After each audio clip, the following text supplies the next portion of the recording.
Imagine you are living in the Middle Ages. The Middle Ages lasted for about 1,000 years, from 476 to 1492. At the beginning of this period, most written music in Europe was connected to the church. Monks sang religious songs in monasteries and cathedrals.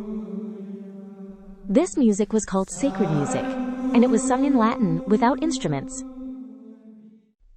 Little by little, from around the year 1000, music also began to enter castles and villages. In castles, noble families wanted music for entertainment, celebrations, dances, and stories about love and knights.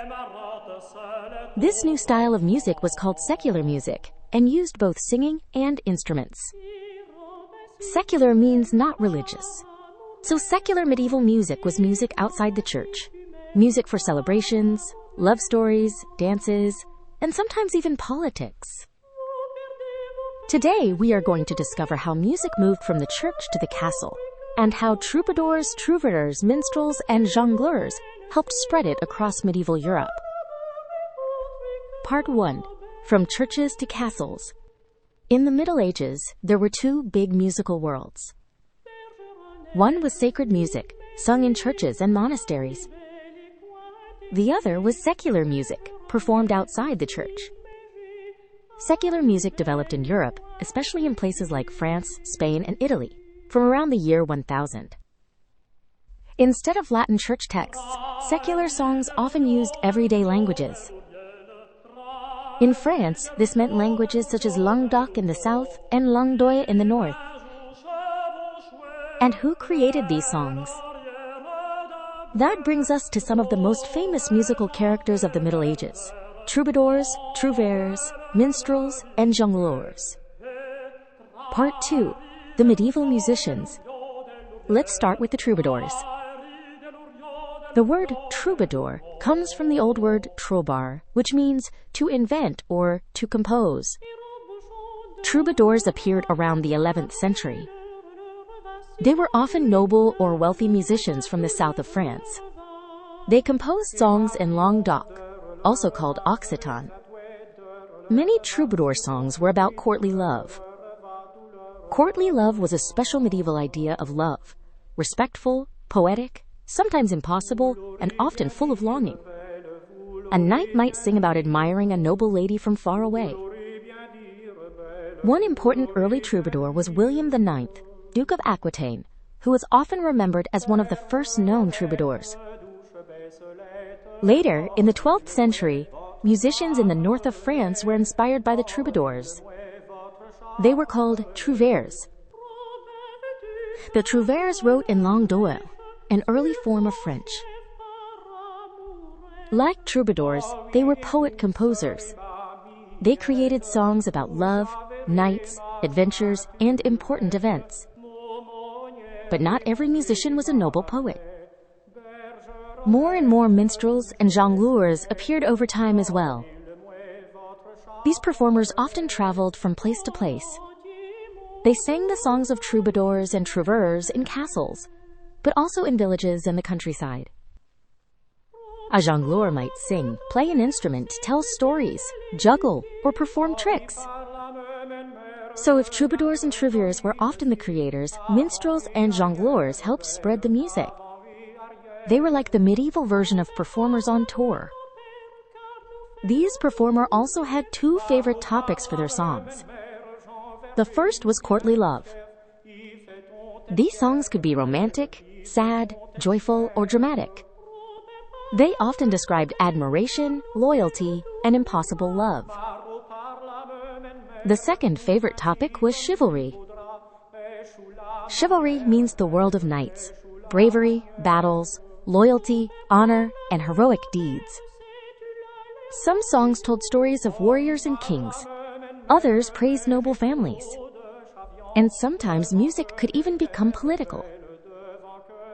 Medieval secular music could be used to criticize or discredit powerful people, including lords and even the church. So music was not just entertainment. It could also carry ideas, opinions, and messages. Now let's listen their beautiful instruments. Part 3. the medieval instruments. What instruments might you hear in a medieval performance? There was the hurdy-gurdy, called vielle à roue in French.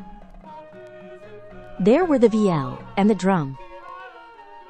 There was the rebec, a small bowed string instrument.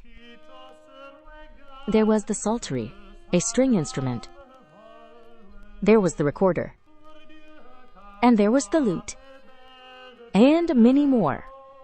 All these instruments evolved through time afterwards. They are the ancestors of the flute, the guitar, the cello, the violins. Part 4. The famous musicians. Some artists became very famous. There was Guillaume IX of Aquitaine from the 11th century. There was Chrétien de Troyes from the 12th century. There was Adam de la Hully from the 13th century. And there was Guillaume de Machaut from the 14th century. Guillaume de Machaut was especially important during a period called the Ars Nova. Ars Nova means new art. Around the 14th century, musicians began to explore more complex rhythms and more polyphony. Polyphony means music with several voices or melodies at the same time. Another famous composer of the 14th century was Philippe de Vitry. Philippe de Vitry wrote a music treatise that changed the way people thought about rhythm and singing, encouraging polyphony. This was a big step toward the more complex music that would come later in the Renaissance. Part 5. Let's finish with a quick timeline. From 476, the Middle Ages began, and much of the written music we know from early medieval Europe was monophonic and connected to the church. Around 1000, troubadours in southern France began singing about courtly love and war in Languedoc. In 1137, Eleanor of Aquitaine married the King of France and helped bring troubadour culture north of the Loire. Later, trouvères created new song types, including dances and pastorales.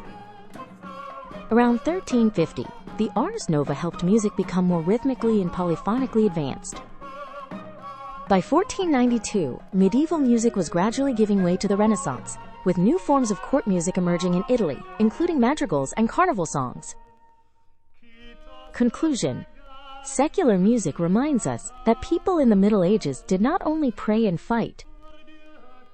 They also sang, danced, laughed, loved, and told stories through music. And in a way, every modern song that tells a story continues a very old tradition. And this is how this fascinating musical period still echoes through time. Thanks for watching, and next time you hear a song about love, adventure, or heroes, remember, people were singing about those things nearly 1,000 years ago. If you liked this video, like and subscribe to our channel, and access more fascinating music history content. See you soon.